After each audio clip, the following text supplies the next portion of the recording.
Hello guys and girls, and we're back again for episode number 6, and today I have my man Mr. Bond Fitness, or Andrew Bond, actually his name is, out in New York bright and early at 6 a.m. here to drop some knowledge bombs as well with me on this podcast, where we discuss how important weight training is. Now, each and every one of you know how much I pride myself on lifting weights, not just because it's great for aesthetics, but also for health and longevity, which is the most important thing, really. And I wanted to compare it to cardiovascular training and why how the two are completely different, and why you can use each one as a tool to benefit you. However, I do see a lot of people overdoing cardio and really not doing enough weight training and not focusing enough on lifting weights and making weight training a priority, because it should be up there as a priority, especially when it comes to just overall health, because that is the number one goal here, really, and that's the objective of this podcast, is to try and educate people on health and wellness and learn as much as I can along the way. But obviously aesthetics, we all want to look good, let's face it, so weight training is gonna give you a better bang for your buck, combined with other things, obviously, when it comes to actually getting in shape and getting your metabolism working with you.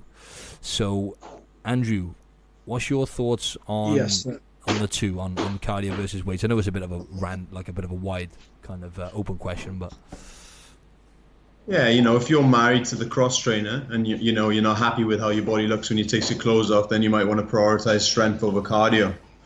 The misconception is that lifting weights should only be done to build muscle, right? And then cardio should only be used to shed body fat. That's correct. It's all short term, isn't it? Yeah.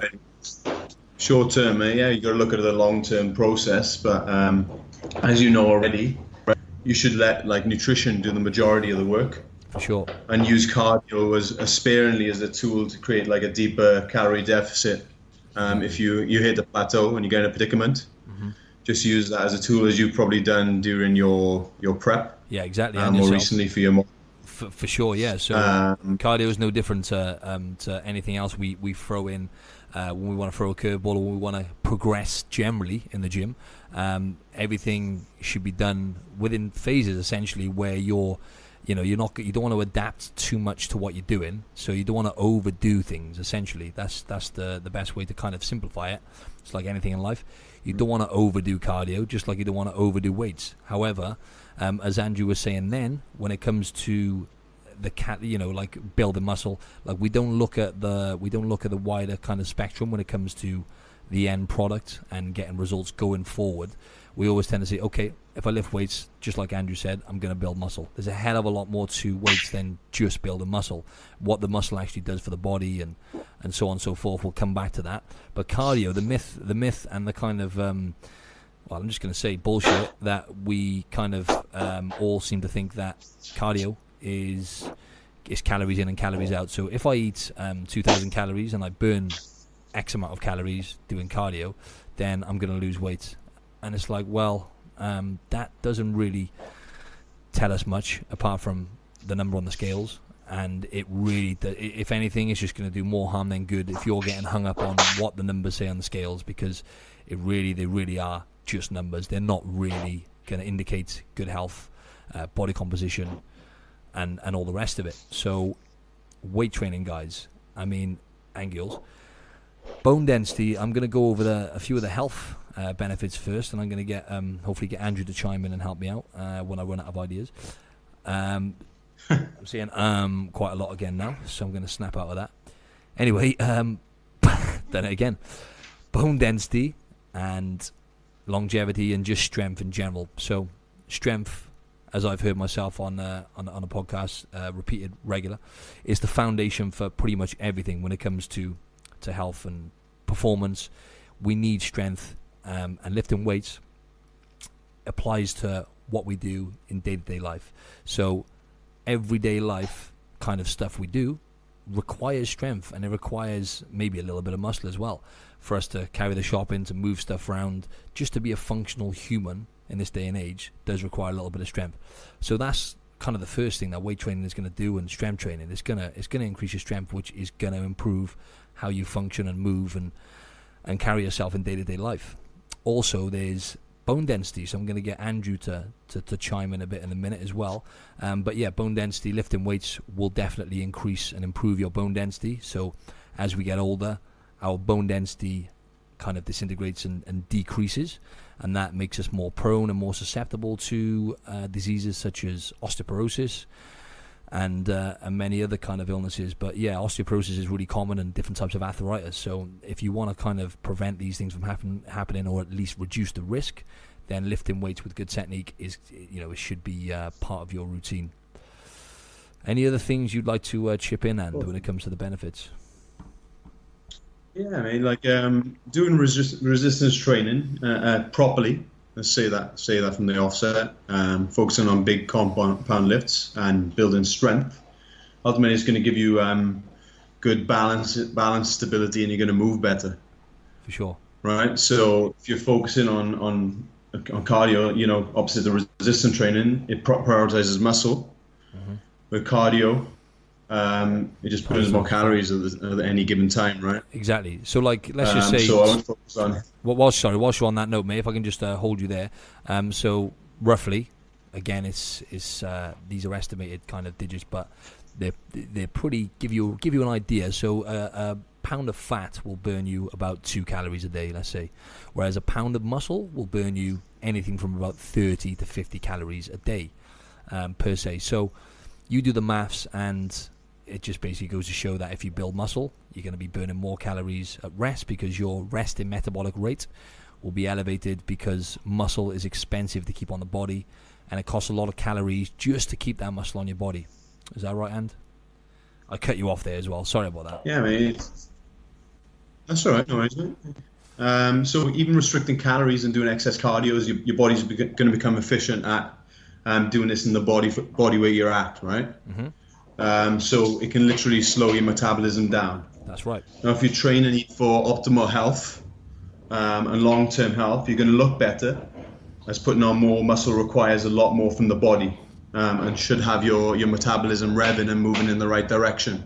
For sure. So for me, doing excess cardio, if you continue to do cardio, you don't do strength training, and then you suddenly veer away from that training or nutrition one bit, mm-hmm. then you might see weight gain, or you may see you blow up, especially when you're trying to increase your calories and improve metabolism. Sure. Yeah, just to give everyone a heads up. So if you're doing cardio on a regular basis, this is why I wanted to do an episode on this, because what I've gathered is a lot of people kind of, as I said at the start, overdo cardio in a sense, and they don't seem to realize the science behind lifting weights fully. So when you're doing cardio on a regular basis, what's going to happen there?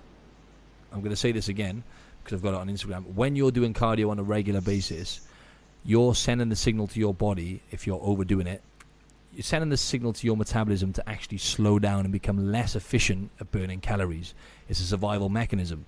So the body only wants to survive, and essentially that's what it wants to do. That's the top of his list, right? To survive, right? So if you're doing cardio non-stop and you're kind of cutting calories at the same time, which is a very common thing, people tend to kind of put themselves in a calorie deficit and then try and burn more calories in order to lose weight.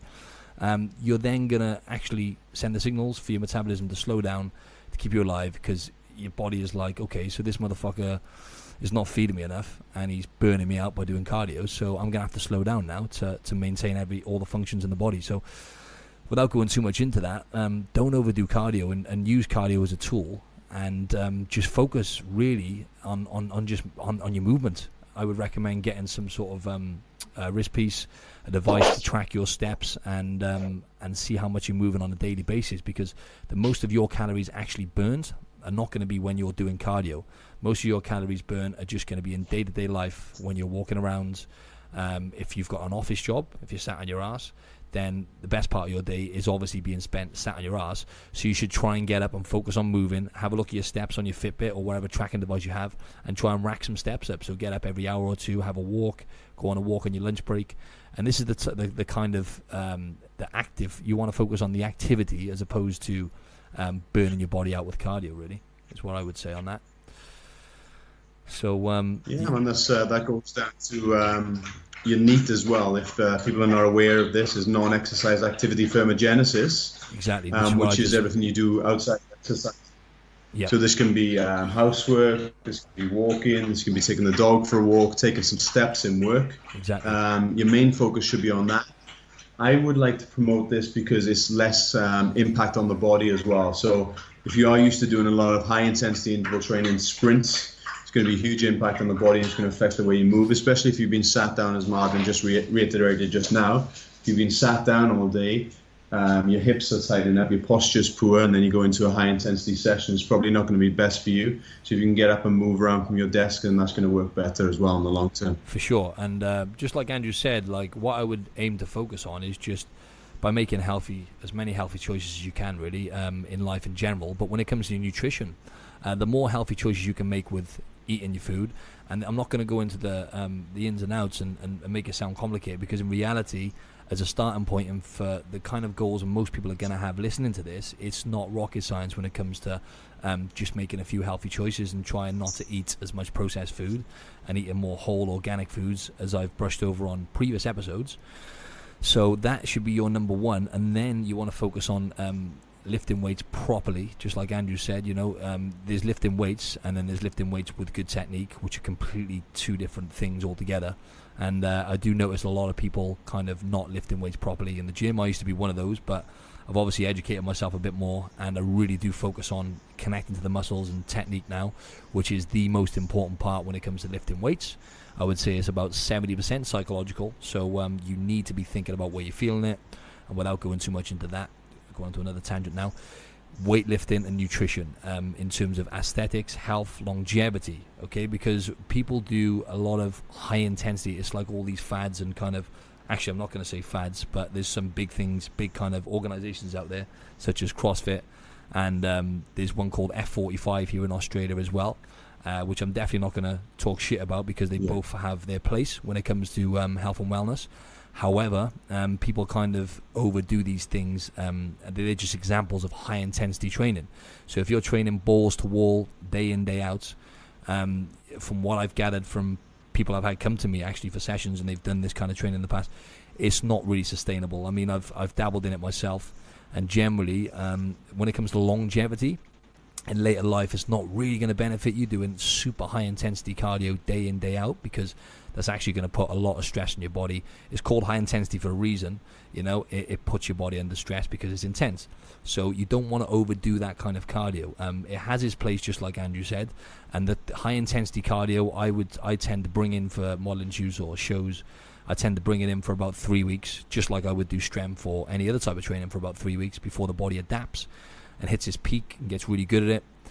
That's when you want to move on, and you will actually end up getting diminishing results anyway if you do it for longer than that period. So you should use it as a tool, really. Do you reckon that's pretty much correct, Andor? Yes, sir. Use as a tool is the vital component there, mate. You're going to look at steady state cardio. If you're going to use that, then that's going to be relaxing and better for your recovery. It also depends on your skill level, right? If you have poor skill levels, you're not moving properly, then you're going into high intensity interval training, and that's not going to be optimal for you. Mm-hmm. If you're going to go and do sprints or bike sprints, you may want to just stick to steady state and just focus on your steps. Yep. And then if you are able to do HIIT, then probably do 15 to 20 minutes. If you can do any longer than that, then you're probably not training hard enough. Yeah, and HIIT is high intensity interval training, in case you guys and girls didn't know. So it's just what I was talking about then. Yeah, some very good points made there by Andrew. So let's just look at metabolism, guys and girls, because I mentioned in the last episode, actually, the brain is actually one of the most complex things on the planet. And when it comes to humans and other animals, it's up there with the most complex. However, metabolism is next in line. So metabolism is a very, very complex, mechanism. And in order to get your metabolism working with you and to have a healthy metabolism, it takes some time. It can take some time, and it takes, like Rome wasn't built in a day. So the metabolism is the brain and the metabolism are the most important parts to anything, really. But when it comes to training, obviously, you need to get your metabolism elevated and working with you instead of working against you. And from what I've gathered from clients I've dealt with and even some people online, actually, they've actually obviously I'm not a doctor, so I don't know if they've done any serious metabolic damage, but it definitely haven't done their metabolisms any favors from what the type of training they've done in the past, which has been balls to wall, high intensity cardio, and just way too much cardio in general, and they've ended up kind of, and obviously combined with that, their diet's been all over the place, which is actually the number one thing really. Their nutrition wasn't honed in, so then they've had issues then losing weight, and they've just basically got to a place where unfortunately their body is just stacking on body fat, and they can't put their finger on why that is, and that's because they've done maybe not permanent damage, but maybe a little bit of damage to the metabolism, or at least slowed it down a hell of a lot. So in order to get the metabolism elevated and get the metabolism roaring as such, you need to lift weights first to build some good quality muscle. Sorry, that's not first, that should be second, but you need to be eating the right foods in order to fuel your body, because food is just fuel, and a lot of us, including myself, we get a bit too attached to food and treat it as like it's a constant pleasure, as opposed to it being fuel and to nourish your body. So that's the number one thing. You need to get the metabolism elevated, the metabolism functioning efficiently, in order for you to get in a good place with your health and aesthetics, really. So in order to do that, lift weights to build some muscle, and just don't overdo the cardio. Move, focus on maybe tracking how much movement you are doing, like I said, by getting some sort of device to track it, like a Fitbit, and just go down that road. So just don't overdo the cardio is what I'm trying to get at, really, because I've seen people do more harm than good. You probably have noticed that yourself, and I think we've both been there ourselves, haven't we, as well, where we've actually, and this is why we wanted to start the podcast, because we've actually been in these positions ourselves, especially when it comes to overdoing cardio, under-eating for shows or whatever. Me and Andrew have both been there, so I guess you've experienced a lot over there in New York, and with clients and stuff. Yeah, I think the biggest issue you see is that people do restrict the calories too much, and then they do excess cardio. Now, the problem with this is that if you've restricted your calories too much from the start, and you have to lower your calories again, then chances are you're going to starve the body. Mm-hmm. I'm not going to pick on the female clients with this too much, but I see this regularly with female clients. I reckon you should mention them. I reckon you should shout them out, mate. I reckon to keep them on their toes. Pick on them a little bit. Some may as well. I'm not just going to be sexist there, all right? But there's definitely a paradigm shift now. We're slowly turning the corner. And you've got to thank kind of places like CrossFit now in terms of females lifting weights. Mm-hmm. So I'm not going to knock on them too much. But I think the issue is that females always tell me that they don't want to get big and bulky. Yeah. Now, a bulky look will stem from having a good amount of muscle, but also you also may have a large amount of body fat covering that. For sure. So to better look and get leaner, then you have to keep your overall calories in check. Definitely. And you can do that literally by strength training and focus on your diet. It doesn't have to be cardio every day. Exactly. Believe me. And I wanted to go ultimately that could have negative metabolism, For sure, yeah. I wanted to pick you up. Well, not pick you up. I wanted to just elaborate a bit more on something you said there about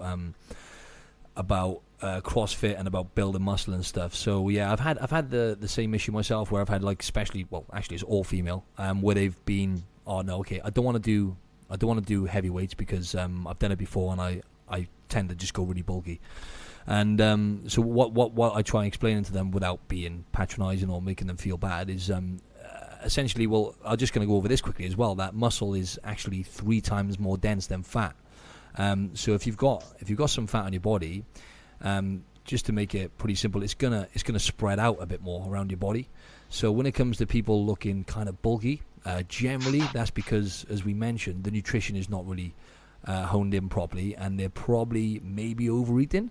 And what they actually saw is potentially more body fat. Well, actually, I'll say most likely more body fat than it is muscle. So for a woman who builds muscle, they're not going to get bulky. It just doesn't really work like that. Women, unless they're on a shitload of anabolic steroids. You're still struggling now, right? Exactly, mate. It's taking me You're barely. still struggling to build muscle now. So. Exactly. Chance would be a fine thing if I could just stack muscle on really quickly. It just really, girls, it just really take it from me and Andrew. It does not work like that, right? So you're not going to get bulky unless essentially you're overeating. So if you get your nutrition just not 100% right, even if you got your nutrition kind of 60-70% right, chances are you're going to get a bit leaner, and you're going to build, as you're building muscle, you're going to start losing body fat, and you're going to be on the right tracks for your well, I'm not going to say beach body, but on the tracks to be the best version of yourself. So I would just focus on lifting weights and not worrying about getting bulky, because that, take it from me, is not going to happen unless you're eating a copious amount of calories non-stop. So yeah, don't worry too much about the bulky side of it, ladies. Just wanted to bring that one up. Yeah, and so just focus going back. We're gonna have to like kind of finish up on this one soon, but yeah, just to kind of again cap it off and skim over it. Focus on weight training, nutrition, over doing high intensity cardio and crazy cardio modes. Okay, guys and girls, because you'll get better results in terms of your physique, longevity, wellness, and just overall health. So that's what I would say to put my point across. Anything you'd like to mention, and? Yeah, like you said, strength training should be your priority for losing your body fat, and it's not going to limit athleticism either. It's going to help you move better. And if you are a female out there, you can have tremendous benefits from it, and lo and behold, it will make you big and bulky, I promise you. It will not happen, girls. I've been lifting weights for 15 years, and I'm still nowhere near as bulky as I want to be. And Andrew's pretty much in the same boat, aren't you, mate? Thanks, mate. And we have... I mean, a good mood for the day. I'm shooting you down with me, mate. I'm taking him right down. Nah, but... Let's do our gym session. No, but yeah, that's it. I mean, lifting weights, I mean, for guys, we have much higher testosterone levels than women. So for a woman to get bulky and stacked is just quite simply extremely rare. So don't worry about that, girls. Lift weights, lift heavy weights with good technique, and see what happens.